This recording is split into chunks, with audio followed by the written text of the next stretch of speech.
जय हिंद फ्रेंड्स, आप सभी का स्वागत है हमारे तीसरे वीडियो में जो कि इंडियन पॉलिटी एंड गवर्नेंस से रिलेटेड है। आइए समझते हैं इसके नेक्स्ट पार्ट को। जहाँ तक हम लोगों ने अब तक पढ़ा था कि इंडियन पॉलिटी जहाँ तक कंपनी का शासन था, उस कंपनी के शासन में चार्टर एक्ट 1853 तक हम लोगों ने समझा था। फिर उसके बाद कंपनी का शासन थोड़ा लूज़ हुआ।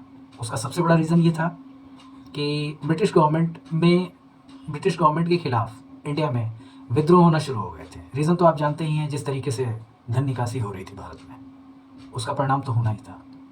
सबसे खास बात यह है कि रिवॉल्यूशन इतना तगड़ा था, इतनी भयंकर क्रांति थी कि कहीं तो अंग्रेज़ों को लगा कि अब तो भारत से पत्ता साफ, भारत से हमारा सारा का सारा पूरी तरीके से खात्मा हो जाएगा। लेकिन अंग्रेज़ों की कूटनीति और दिमाग के खेल ने इन सब चीज़ों को बदल दिया। यहाँ से कंपनी के शासन को समाप्त करके इसको आगे चल करके राजा रानी के शासन यानी कि क्राउन का शासन यहाँ से स्टार्ट होता है। इसके लिए मैंने कुछ स्पेशल पॉइंट आपके लिए तैयार किए हैं जो आपके कंसेप्ट को और बेहतर बनाएगा इस वीडियो में, और एग्ज़ाम पर्सपेक्टिव से ये काफ़ी इंपॉर्टेंट भी है। तो चलिए बिना देरी के हुए स्टार्ट करते हैं। मेरा नाम दीपक शर्मा है और ये वीडियो आपकी है। So let's start. सबसे पहले आया था Indian government of India act. Government of India act को जब लाया गया तो वो 1858 में लाया गया। उसमें जो सबसे पहला पॉइंट था वो कुछ इस तरीके से था, आइए समझते हैं। एंड ऑफ कंपनीज रूल, यहाँ पे start. East establishment of secretary of state for India. New title for governor general changed to viceroy. Third, evolution of dual government, दोहरी गवर्नमेंट समाप्त हुई। इंडियन सिविल सर्विसेज का यहाँ से स्टार्ट हुआ है, जिसमें से आईसीएस का एग्जाम स्टार्ट हुआ। प्रिंसली स्टेट की भी बात यहीं से स्टार्ट हुई। नेक्स्ट हम लोग देखते हैं इसमें इंडियन काउंसिल एक्ट 1861 जो कि आया था, उसमें जो स्पेशल पॉइंट कुछ इस तरीके से हैं। डिसेंट्रलाइजेशन सेकंड है, पोर्टफोलियो सिस्टम थर्ड है, इंडियन पार्टिसिपेशंस। फिर उसके बाद next, ordinance power, veto power and new legislative councils. Next part है इसका इंडियन काउंसिल एक्ट जो आया था 1892 में, वो था उसमें जो स्पेशल पॉइंट्स थे वो कुछ इस तरीके से थे कि expanded legislative council, discuss budget and ask question, limited representation, fourth, maintained official majority. Next, Indian Council Act 1909, इसका जो पॉइंट्स था वो कुछ इस प्रकार है। So first, expansion of legislative councils, increased powers, Indian representation, separate electorates। Next हम लोग देखते हैं ये जो था गवर्नमेंट ऑफ इंडिया एक्ट, ये दो आया था। पहला था 1919 का और दूसरा था 1935 का। इसका सबसे बड़ी खास बात यह है कि हमारे भारतीय संविधान में इसकी छाप आपको हमेशा देखने को मिलेगी। तो इसके स्पेशल पॉइंट कुछ इस प्रकार हैं। Dyarchy system, transferred subjects, reserved subjects, आगे fourth, bicameral legislature, provincial decentralisation, public service commission. यहाँ पे पब्लिक सर्विस कमीशन की भी बात हुई थी। 1935 में जो हम पॉइंट्स हैं उसको भी हम लोग डिस्कस करते हैं। Federal structure, provincial autonomy, division of powers. Next, bicameral legislature, expanded franchise, public service commission. यहाँ पे भी पब्लिक सर्विस कमीशन में कुछ मैनिपुलेशन हुई थी। Next point, federal court, reserve bank of India की स्थापना, abolition of council of India. एक पॉइंट छूट गया था 1919 में, इंडियन रिप्रेजेंटेशन, ये बाकी था। नेक्स्ट देखते हैं। अब यहाँ पे इंडिया इंडिपेंडेंस एक्ट यहाँ से आता है। इसमें कुछ स्पेशल पॉइंट्स थे, उसको भी डिस्कस करते हैं। फेडरल स्ट्रक्चर, यहाँ पे भी चेंजेस हुए। पार्टीशन की बात हुई। India comprise the Hindu majority areas, है ना। और इसमें नेक्स्ट पॉइंट है Pakistan included Muslim majority regions. Princely states ये अलग थे। गवर्नेंस ये भी अलग एक टॉपिक हुआ। नेक्स्ट पॉइंट है legislative power. Mountbatten plan, Mountbatten योजना आई, ये लास्ट वॉइस राय थे। Royal assent July. यहाँ तक का कंसेप्ट मैंने इसलिए आपके लिए तैयार किया है ताकि आगे के वीडियो में आपको चीज़ें मैं और अच्छे तरीके से ब्रीफ में समझा सकूँ। तो चलिए बिना देरी किए हुए इसे स्टार्ट करते हैं। 1858 का भारत शासन अधिनियम, गवर्नमेंट ऑफ इंडिया एक्ट, इसके द्वारा 1858 का भारत शासन अधिनियम, यह ब्रिटिश भारतीय इतिहास का एक अत्यंत महत्वपूर्ण दस्तावेज था। ब्रिटिश संसद द्वारा पारित एक कानून था जिसने भारत में ब्रिटिश शासन की संरचना को मौलिक रूप में बदल दिया। अधिनियम लाने का तत्काल कारण क्या था? इस अधिनियम को लाने का सबसे बड़ा कारण, तत्कालिक कारण यह था कि 1857 जो भारतीय विद्रोह हुआ था, जिसे अंग्रेजों ने सिपाही विद्रोह का भी नाम दे रखा था। इस विद्रोह ने ब्रिटिश सरकार को ये एहसास करा दिया कि इतना आसान अब भारत में रहा नहीं राज करना, क्योंकि इन लोगों के ऊपर अपना कानून थोप देना इतना इजी है नहीं। कुछ इसी तरीके से ईस्ट इंडिया कंपनी ने के माध्यम से भारत पर शासन करना अब संभव नहीं और सीधा नियंत्रण आवश्यक था। इसको 5 पार्ट में डिवाइड किया गया है। ईस्ट इंडिया कंपनी का अंत कैसे हुआ? इस अधिनियम ने ईस्ट इंडिया कंपनी के सभी शासकीय अधिकारों और कार्यों को समाप्त कर दिया। कंपनी का भारत पर शासन करने का 100 साल से भी अधिक पुराना वैधानिक अधिकार समाप्त हुआ। दूसरा कंसेप्ट जो था भारत शासन का हस्तांतरण। भारत का शासन सीधे ब्रिटिश ताज यानी कि महारानी और बादशाह को सौंप दिया गया था। महारानी विक्टोरिया भारत की पहली शासिका, एक तरह से देखा जाए ब्रिटिश भारत की पहली शासिका थी। तीसरा इसमें है भारत के राज्य सचिव यानी कि secretary of state for India का पद एक बनाया गया, जो कि लंदन में एक नया मंत्रालय बनाया गया जिसका प्रमुख भारत राज्य सचिव था। यह सचिव ब्रिटिश कैबिनेट का सदस्य होता था और भारतीय शासन के लिए अंततः ब्रिटिश संसद के प्रति उत्तरदायी होता था। उसे भारत पर पूर्ण नियंत्रण और अधिकार प्राप्त था। चौथा इसमें जो खास बात है, जो कि परिषद यानी कि इंडियन काउंसिल की बात हो रही है। भारत के राज्य की सहायता के लिए 15 सदस्यीय भारतीय परिषद का गठन किया गया। इस परिषद के सदस्यों की नियुक्ति ब्रिटिश ताज द्वारा की जाती थी। ब्रिटिश ताज के द्वारा इसकी नियुक्ति होती थी। जो कार्य भारत के लिए वो देखते थे, इनमें अधिकतर वे लोग होते थे जो कम से कम 10 वर्ष तक सेवा में रह चुके हैं। गवर्नर, आगे देखते हैं गवर्नर जनरल का पद क्या था। गवर्नर जनरल का पद जो था वो वाइस राय में कन्वर्ट हो चुका था। इसकी उपाधि अब गवर्नर जनरल की ना होकर के वाइस राय में कन्वर्ट हो चुकी थी।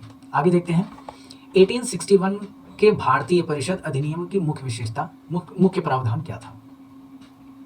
1861 में भारत परिषद अधिनियम, इंडियन काउंसिल एक्ट, इसका क्या खास बात थी? ब्रिटिश काल में भारत के शासनिक विकास का एक महत्वपूर्ण अधिनियम था। विकेंद्रीकरण की शुरुआत यहीं से हुई। विकेंद्रीकरण क्या था? इस अधिनियम ने विकेंद्रीकरण प्रक्रिया शुरू किया। केंद्रीय और प्रांतीय विधायी परिषदों का गठन हुआ। दूसरा इसमें है विधायी शक्तियों का विस्तार। ये क्या था? गवर्नर जनरल की कार्यकारी परिषद में अतिरिक्त सदस्यों को शामिल किया गया। इन सदस्यों की संख्या 6 से 12 कर दी गई थी। तीसरा टॉपिक इसमें है, तीसरा पॉइंट इसमें है कि प्रांतीय परिषद का गठन। प्रांतीय परिषद का गठन क्या था? बॉम्बे और मद्रास प्रेसिडेंसीज को विधायी शक्ति वापस मिली। अन्य प्रांतों में भी विधान परिषद के गठन का प्रावधान किया गया। चौथा इसमें जो टॉपिक है वो है नाम मात्र की सहभागिता। भारतीयों को पहली बार विधान परिषद में नामांकित किया गया, लेकिन यह सहभागिता मामूली और गैर आधिकारिक थी। मतलब शामिल तो किया गया लेकिन इनको इतना अथॉरिटी नहीं थी कि पूर्णतः इनका कोई उसमें रोल हो सकता था। नेक्स्ट देखते हैं, महत्व क्या था।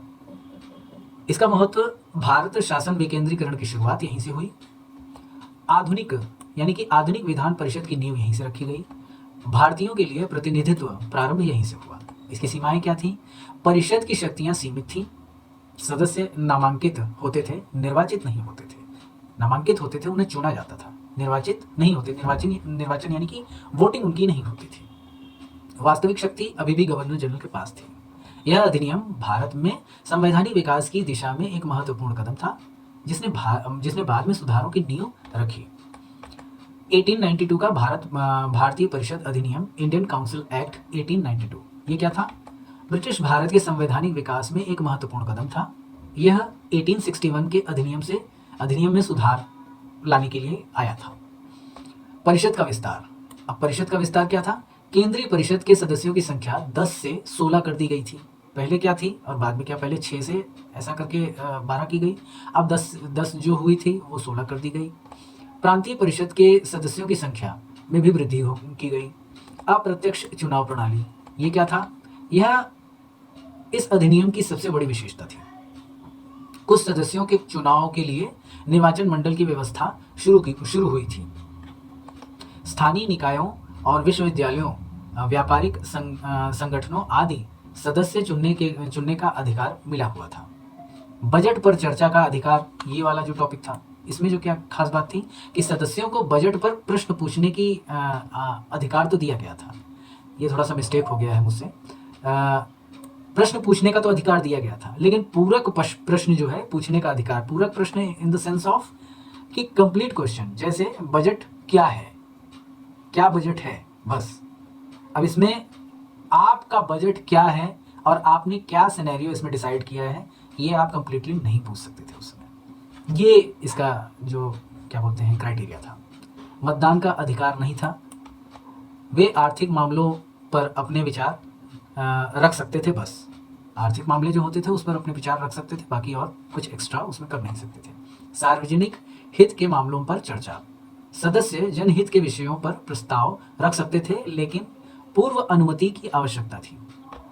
महत्व और सीमाएं क्या थी? प्रतिनिधित्व सिद्धांत को मान्यता मिली। संसदीय प्रक्रियाओं की शुरुआत हुई। भारतीयों को राजनीतिक शिक्षा मिलनी शुरू हुई। सीमाएं क्या थी? वास्तविक शक्तियां सीमित थीं। अप्रत्यक्ष चुनाव प्रणाली थी। सरकार का वीटो अधिकार बना रहा। कोई भी वास्तविक जनप्रतिनिधि नहीं था। यह अधिनियम 1861 और 1909 के अधिनियम के बीच एक महत्वपूर्ण कड़ी था। सबसे खास बात यह थी, इसने भारतीय राष्ट्रवादी आंदोलन को वैधानिक मंच प्रदान किया और भविष्य के संवैधानिक सुधारों का मार्ग प्रशस्त किया। नेक्स्ट देखते हैं 1909 का भारतीय परिषद अधिनियम, इंडियन काउंसिल एक्ट ऑफ 1909, जिसे हम लोग मार्ले मिंटो सुधार के भी नाम से जानते हैं। ठीक, ये इंपॉर्टेंट है, इसे याद रखिएगा। मार्ले मिंटो सुधार के नाम से जाना जाता है। ब्रिटिश भारत के संवैधानिक विकास में एक महत्वपूर्ण मोड़ था। मुख्य प्रावधान इसके क्या थे? तो सबसे पहले केंद्रीय विधान परिषद के सदस्यों की संख्या बढ़ा करके 60 कर दी गई थी। प्रांतीय परिषदों के सदस्यों की संख्या भी बढ़ाई गई थी, जैसे बंगाल में 50। दूसरा, निर्वाचित सदस्यों की व्यवस्था। पहली बार सीधे चुनाव की प्रक्रिया अपनाई गई थी। तो कहाँ से अपनाई गई थी? 1909 के इंडियन काउंसिल एक्ट से पहली बार चुनाव की प्रक्रिया अपनाई गई थी। दूसरा है, सदस्यों को बजट पर मतदान का अधिकार मिला। यहाँ पे पूरक प्रश्न पूछने का भी अधिकार मिला। ये इंपॉर्टेंट है, इसको याद रखिएगा। 1909 में यह मैनिपुलेशन हुआ, चेंज हुआ कि पूरक प्रश्न पूछने का अधिकार दिया गया। किस पर? बजट पर। आगे, सांप्रदायिक निर्वाचन प्रणाली। इसमें क्या था? इस अधिनियम की सबसे बड़ी विवादास्पद विशेषता थी, मुसलमानों के लिए अलग निर्वाचन मंडल की शुरुआत हुई। इसने सांप्रदायिकता को संवैधानिक मान्यता दी। ये गलत था। यहीं से कहीं ना कहीं हम लोगों हिंदू मुस्लिम के बीच में दरार का कारण बना ये। आगे देखते हैं, परिषद के कार्यों का विस्तार। सदस्य सार्वजनिक हित के लिए विषयों पर प्रस्ताव रख सकते थे। आर्थिक मामलों पर व्यापक चर्चा का अधिकार मिला। महत्व और सीमाएं क्या थी इसमें? सकारात्मक पहलू इसका यह था कि पहली बार चुनाव प्रणाली की शुरुआत हुई। दूसरा, परिषद के कार्य क्षेत्र का विस्तार। तीसरा, भारतीयों को भागीदारी इसमें हुई, भारतीयों की भागीदारी हुई। नकारात्मक पहलू क्या थे? सांप्रदायिक निर्वाचन प्रणाली जिसमें हिंदू और मुस्लिम एकता को कमजोर किया गया। दूसरा है वास्तविक शक्तियां अभी भी सीमित थीं। सरकार सरकार के पास वीटो अधिकार हमेशा बना रहा, अभी तक बना रहा। अंग्रेज अधिकारियों का बहुमत बरकरार रहा। ऐतिहासिक महत्व क्या था? इस अधिनियम ने भारत में सांप्रदायिक राजनीति की नींव रखी। 1909 के भारत सरकार अधिनियम का मार्ग प्रशस्त हुआ। भारतीय राष्ट्रवादियों को एक व्यापक मंच प्राप्त हुआ। आगे देखते हैं कि मार्ले मिंटो सुधार के नाम से प्रसिद्ध यह अधिनियम भारत के संवैधानिक इतिहास में एक छाप छोड़ गया। जहां इसने प्रतिनिधित्व बढ़ाया, वहीं इसने सांप्रदायिक विभाजन को भी बढ़ावा दिया। गवर्नमेंट ऑफ इंडिया एक्ट 1919 ये बहुत इंपॉर्टेंट था, और इसका कंसेप्ट इसलिए इंपॉर्टेंट था क्योंकि गवर्नमेंट ऑफ इंडिया एक्ट, जैसे मैं पहले बता चुका हूँ, गवर्नमेंट ऑफ इंडिया एक्ट 1919 और government of India act 1935। Bharat सरकार अधिनियम 1919 ब्रिटिश संसद द्वारा बनाया गया एक प्रमुख संवैधानिक सुधार था, जिसने भारत में स्वशासन संस्थाओं की शुरुआत की। यह मॉन्टेग्यू चेम्सफोर्ड की रिपोर्ट की सिफारिशों पर आधारित था। नेक्स्ट देखते हैं। मूल रूप से यह अधिनियम भारत में स्वशासन यानी कि सेल्फ गवर्नमेंट की दिशा में एक बड़ा कदम माना जाता था, लेकिन इसकी कई सीमाएं थी। मुख्य विशेषता इसकी क्या थी? पहला, केंद्रीय और प्रांतीय स्तर पर वैधानिक शासन यानी कि डायरकी, केंद्रीय और प्रांतीय यानी डायरकी। यह इस अधिनियम की सबसे महत्वपूर्ण और नई विशेषता थी। इसे द्वैध शासन प्रणाली कहा गया। प्रांतीय स्तर पर प्रांतों में शासन के विषयों को दो हिस्सों में बांट दिया गया। पहला आरक्षित और दूसरा हस्तांतरित। आरक्षित क्या था? जैसे वित्त, पुलिस, भूमि, राजस्व, कानून व्यवस्था, इन पर राज्यपाल और उसकी कार्यकारी परिषद का नियंत्रण होता था। मंत्री की जवाबदेही इसमें नहीं होती थी। हस्तांतरित क्या था? जैसे शिक्षा, स्वास्थ्य, स्थानीय स्वशासन, कृषि, ये हस्तांतरित थे। इन विषयों पर भारतीय मंत्रियों का नियंत्रण होता था। ठीक है, आगे देखते हैं। केंद्रीय स्तर पर केंद्र सरकार पर द्वैध शासन लागू नहीं हुआ। वहां का पूरा नियंत्रण गवर्नर जनरल और लंदन की स्थिति के ऊपर निर्भर करता था, मतलब ब्रिटिश गवर्नमेंट पर निर्भर करता था। नेक्स्ट इसमें टॉपिक है सेंट्रल लेजिस्लेचर। इसको देखते हैं। केंद्र में एक द्विसदनीय व्यवस्था थी, मतलब केंद्र में एक द्विसदनीय व्यवस्था शुरू की गई थी। दूसरा है विधानसभा। विधानसभा यानी कि निचला सदन, जिसके 145 सदस्यों में से 104 निर्वाचित होते थे। तीसरा टॉपिक इसमें है, तीसरा पॉइंट इसमें है कि राज्य परिषद यानी कि काउंसिल ऑफ स्टेट, इसको इस तरीके से समझा गया है कि दूसरा टॉपिक है कि राज्य परिषद ऊपरी सदन जिसके 60 सदस्यों में से 34 निर्वाचित होते थे। हालांकि गवर्नर जनरल के पास अभी भी विधेयकों को पास करने और खारिज करने या उन पर वीटो लगाने का पूरा उनके पास कैपेबिलिटी थी। तीसरा, मताधिकार का विस्तार, एक्सटेंशन ऑफ फ्रेंचाइज। इसका क्या है? मतदान का अधिकार थोड़ा बढ़ाया गया, लेकिन यह बहुत सीमित रहा। मतदान अधिकार केवल संपत्ति, शिक्षा या टैक्स देने वाले एक छोटे से वर्ग तक ही सीमित था। आगे देखते हैं। भारत सचिव का पद यानी कि secretary of state for India. Bharat सचिव के अधिकारों में कुछ कमी की गई, लेकिन वह अभी भी भारतीय मामलों पर ब्रिटिश संसद का प्रतिनिधि बना रहा। इसको आगे देखते हैं। पॉजिटिव एस्पेक्ट इसमें क्या था कि भारतीयों को प्रशासन में थोड़ा भागीदारी मिली। यह पहली बार था जब एक संघीय ढांचे की नींव रखी गई। इसने प्रांतीय स्तर पर जिम्मेदार सरकार की शुरुआत की, भले ही वह आधी अधूरी ही क्यों न थी। ठीक। नकारात्मक पक्ष और आलोचनात्मक पक्ष इसमें क्या थे? द्वैध शासन असफल रहा। यह प्रणाली जटिल और अप्रभावी साबित हुई। आरक्षित और हस्तांतरित विभागों के बीच में तालमेल की कमी हमेशा बनी रही। वित्त पर नियंत्रण न होने के कारण मंत्री बहुत कुछ नहीं कर पाते थे, जिसकी वजह से भी समस्या उत्पन्न होती थी।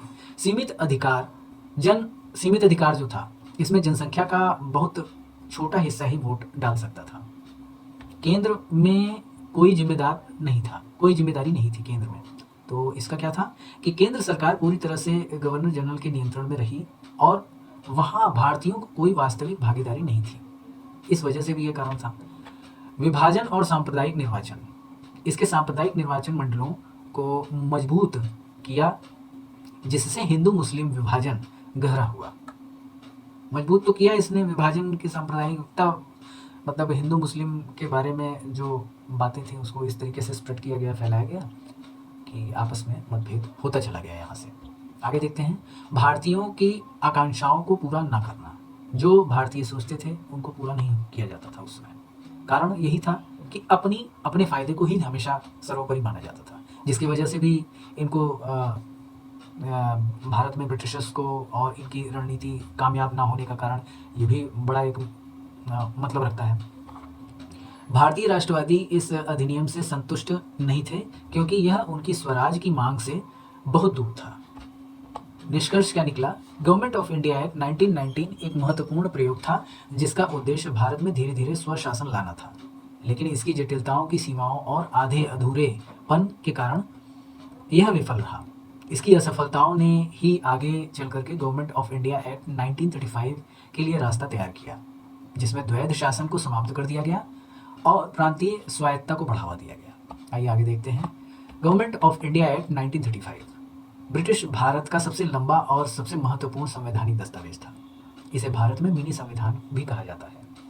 यह अधिनियम 1919 के अधिनियम की कमियों को दूर करने के लिए आया था। भारत को यह स्वायत्त संघ यानी कि फेडरेशन का दर्जा देने के लिए भी बनाया गया था। मुख्य विशेषता इसकी क्या थी? प्रोविजन क्या था? एक अखिल भारतीय संघ की स्थापना। अखिल भारतीय संघ, इस अधिनियम ने ब्रिटिश भारत के प्रांतीय रियासतों और देशी रजवाड़ों को मिला करके एक फेडरेशन बनाने का प्रस्ताव रखा। शर्त यह थी कि यह तभी लागू होना था जब 50% के करीब देशी रियासतें इसमें शामिल होने के लिए सहमत हो जाएं। पहली चीज़ तो यही बड़ी बात थी। चूँकि रियासतों ने कभी सहमति नहीं दी, इसलिए यह संघ कभी अस्तित्व में आया ही नहीं। दूसरी खास बात क्या है? सबसे बड़ा बदलाव, प्रांतीय स्वायत्तता में सबसे बड़ा बदलाव क्या था? इसने 1919 के अधिनियम यानी कि द्वैध शासन दायर की प्रणाली को प्रांतों में समाप्त कर दिया और उसे केंद्र में लागू कर दिया। दूसरा, प्रांतों को स्वायत्तता मिली। इसका मतलब यह था कि प्रांत ब्रिटिश सरकार के नियंत्रण से मुक्त हो गए और अपने विषयों पर स्वयं कानून बना सकते थे। तीसरा, प्रांतीय सरकारें पूरी तरह से विधानसभाओं के प्रति जवाबदेह बनाई गई। मंत्री विधानसभा से चुने जाते थे और इसके प्रति उत्तरदायी भी होते थे। गवर्नमेंट के पास विशेष अधिकार बने रहे, लेकिन सामान्य शासन मंत्रियों के हाथ में था। अब आगे देखते हैं। केंद्र में द्वैध शासन यानी डायरकी एट सेंट्रल, जिसे द्वैध शासन को प्रांतों से हटाया गया, उसे केंद्रीय सरकार पर लागू किया गया। केंद्रीय विषयों को दो भागों में बांटा गया। आरक्षित विषय, इसमें क्या था? जैसे रक्षा, विदेश मामले और धार्मिक मामले, इन पर गवर्नर जनरल का सीधा नियंत्रण होता था। दूसरा, हस्तांतरित विषय, ये क्या थे? जैसे वित्त, घरेलू मामले, इन पर गवर्नर जनरल मंत्रियों की सलाह से काम करता था। हालांकि गवर्नर जनरल के पास इतनी व्यापक विशेष शक्तियां तो ऑलरेडी थी ही कि मंत्रियों की सलाह को वास्तविक चाहे वो महत्व दे या ना दे, लेकिन फिर भी ऐसा लेना उसके लिए ठीक समझा जाता था। विधायिका का विस्तार, इसमें क्या था? केंद्र में द्विसदनीय व्यवस्था को जारी रखा गया, जिसमें संघीय सभा यानी कि फेडरल असेंबली और राज्य परिषद यानी काउंसिल ऑफ स्टेट शामिल किया गया। प्रांतीय विधानसभाओं का विस्तार, ये क्या था? प्रांतीय विधानसभाओं का विस्तार किया गया और मताधिकार यानी कि वोट देने का अधिकार बढ़ाया गया, लेकिन फिर भी यह बहुत सीमित रहा। संघीय न्यायालय और भारत परिषद, ये क्या था? संघीय न्यायालय की स्थापना 1937 में दिल्ली में इस न्यायालय की स्थापना की गई, जो संघीय मामलों पर सुनवाई करती थी। यही आगे चल करके भारत का सर्वोच्च न्यायालय बना। भारत परिषद का अंत भारत सचिव की सलाह पर परिषद यानी कि इंडियन काउंसिल को समाप्त कर दिया गया। नेक्स्ट है छठवां, सांप्रदायिक प्रतिनिधित्व। इसने सांप्रदायिक निर्वाचन प्रणाली को और बढ़ा दिया। अब दलित वर्गों यानी कि अनुसूचित जातियों के लिए भी अलग से निर्वाचन क्षेत्र आरक्षित कर दिया गया था। इससे देश का सांप्रदायिक विभाजन और गहरा हो गया। आगे देखते हैं। भारतीय स्वतंत्रता अधिनियम ब्रिटिश संसद द्वारा पारित एक ऐतिहासिक कानून था, जिसने भारत को स्वतंत्रता प्रदान की और देश का विभाजन करके भारत और पाकिस्तान नामक दो स्वतंत्र अधिराज्यों यानी कि डोमिनियंस का सृजन किया। यह अधिनियम 18 जुलाई 1947 को पारित हुआ और 15 अगस्त 1947 को लागू किया गया। ऐतिहासिक पृष्ठभूमि इसकी क्या थी? द्वितीय विश्व युद्ध के बाद ब्रिटेन आर्थिक और राजनीतिक रूप से कमजोर हो गया था। इसके आगे देखते हैं। भारत में बढ़ते हुए राष्ट्रवादी आंदोलन और नौसेना विद्रोह ने ब्रिटिश सरकार पर दबाव बनाया। माउंटबेटन योजना के आधार पर भारतीय नेताओं और ब्रिटिश सरकार ने विभाजन और स्वतंत्रता के लिए सहमति दी। मुख्य विशेषताएं और प्रावधान क्या थे इसमें? भारत और पाकिस्तान की स्थापना। भारत और पाकिस्तान की स्थापना ये सबसे कड़वा सत्य आज तक है जो हम लोग झेल रहे हैं। बहुत कष्ट हुआ इस भारत के इस डिवाइडेशन से बहुत कष्ट हुआ। इसको ऐसे समझते हैं कि अधिनियम ने 15 अगस्त 1947 से भारत और पाकिस्तान नामक दो स्वतंत्र राज्यों की स्थापना की घोषणा की। पाकिस्तान को पश्चिमी पंजाब, सिंध, उत्तर पश्चिम सीमांत प्रांत बलूचिस्तान, पूर्वी बंगाल और सिलहट जिले असम से मिले। ये सारी चीज़ें हुई। दूसरा, ब्रिटिश सम्राट की सर्वोच्चता का अंत हो गया यहाँ पर। अधिनियम ने भारत पर ब्रिटिश ताज की सर्वोच्चता को समाप्त कर दिया। ब्रिटिश सरकार ने भारतीय रियासतों और देसी राज्यों के साथ अपनी सभी संधियों और समझौतों को रद्द कर दिया। रियासतों को यह अधिकार दिया गया कि वे भारत या पाकिस्तान में से किसी एक में शामिल हो सकते हैं या स्वतंत्र रह सकते हैं। संवैधानिक प्रावधान क्या था? अधिनियम दोनों अधिराज्यों के लिए एक आंतरिक संविधान के रूप में गवर्नमेंट ऑफ इंडिया एक्ट 1935 को अपनाया, जिसमें कुछ संशोधन किए गए। दोनों देशों की संविधान सभाओं को अपना अपना संविधान बनाने का पूरा अधिकार दिया गया। ये संविधान सभाएं ही अपने देश की पहली संसद बनी। चौथा पार्ट है इसमें गवर्नर जनरल का पद, office of the governor general. दोनों अधिराज्यों के लिए एक गवर्नर जनरल की व्यवस्था की गई थी, जिसे ब्रिटिश सम्राट द्वारा नियुक्त किया जाना था और जो सम्राट का प्रतिनिधि होता था। भारत के पहले गवर्नर जनरल लॉर्ड माउंटबेटन और पाकिस्तान के भी पहले गवर्नर जनरल मोहम्मद अली जिन्ना बना। पांचवा, भारत सचिव का पद समाप्त हो गया। Abolition of the office of secretary of state abolish हो गया। इस अधिनियम के साथ भारत सचिव यानी कि secretary of state for India का पद समाप्त कर दिया गया। इसके सभी अधिकार भारत सरकार को हस्तांतरित कर दिए गए। 6, सशस्त्र बलों का नियंत्रण, control of armed force. British सम्राट की सेना ब्रिटिश इंडियन आर्मी को दोनों अधिराज्यों के बीच बांट दिया गया। इस पर ब्रिटिश सम्राट का नियंत्रण समाप्त कर दिया गया। दोनों देशों की सरकारों को अपनी सेनाओं का सर्वोच्च कमांडर बनाया गया। मूल्यांकन, यहाँ पे मूल्यांकन भी देख लेते हैं क्या है। औपनिवेशिक शासन का अंत हुआ। इसने लगभग 200 वर्षों तक ब्रिटिश शासन का अंत और भारत को स्वतंत्रता दिलाई। संप्रभुता की प्राप्ति क्या थी? भारत एक स्वतंत्र और संप्रभु राष्ट्र बन गया, जिसे अपने आंतरिक और बाहरी मामलों का प्रबंधन करने का पूरा अधिकार मिल गया। संविधान निर्माण की स्वतंत्रता, भारत की संविधान सभा को देश के लिए एक नया संविधान बनाने की पूरी आज़ादी मिली।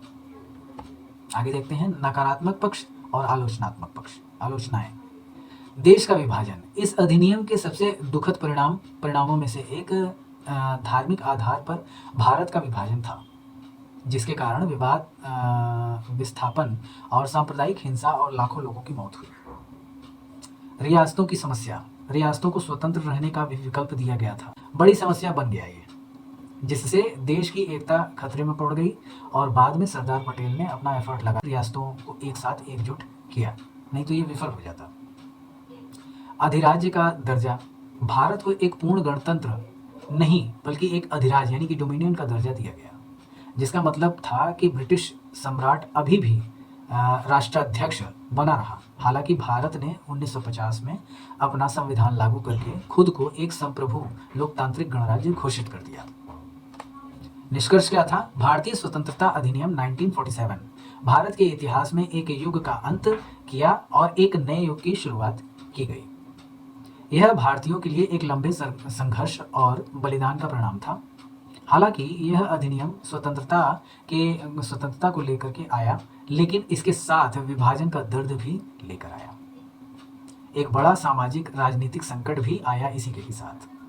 फिर भी इसने भारत को अपनी नियति खुद लिखने का अवसर प्रदान किया और आधुनिक भारतीय गणराज्य की नींव रखी। उन ब्रिटिश कानूनों को जो ऐसे ही थोप दिया गया भारतीयों के ऊपर, सीधे साधे साधारण लोगों के ऊपर, और उन्होंने उस कानून को इस तरीके से झेला जैसे लगता था कि वो कोई कीड़े मकोड़े हैं। मेरा पूरा प्रयास था कि मैं आपको इस एक्ट के सारे कॉन्सेप्ट्स समझा सकूं। ये सभी एग्ज़ाम्स के पर्सपेक्टिव से बहुत ही इम्पोर्टेंट है और आपको जहाँ कहीं भी इसमें कोई भी ज़रूरत पड़ेगी, उसमें ऐसे टॉपिक्स पे मैंने डिस्कस किया है जहाँ से आपको कभी भी इससे रिलेटेड क्वेश्चंस में कभी भी कोई भी प्रॉब्लम क्रिएट नहीं होगी। अगर आप इसका PDF चाहते हैं तो बहुत ही स्मॉल सी नॉमिनल फ़ीस के साथ आप इसका PDF परचेज़ कर सकते हैं मेरे व्हाट्सएप नंबर के थ्रू। चलिए मिलते हैं नेक्स्ट क्लास में, पॉलिटी की जो नेक्स्ट क्लास होगी। तब तक के लिए थैंक यू वेरी मच और जय हिंद।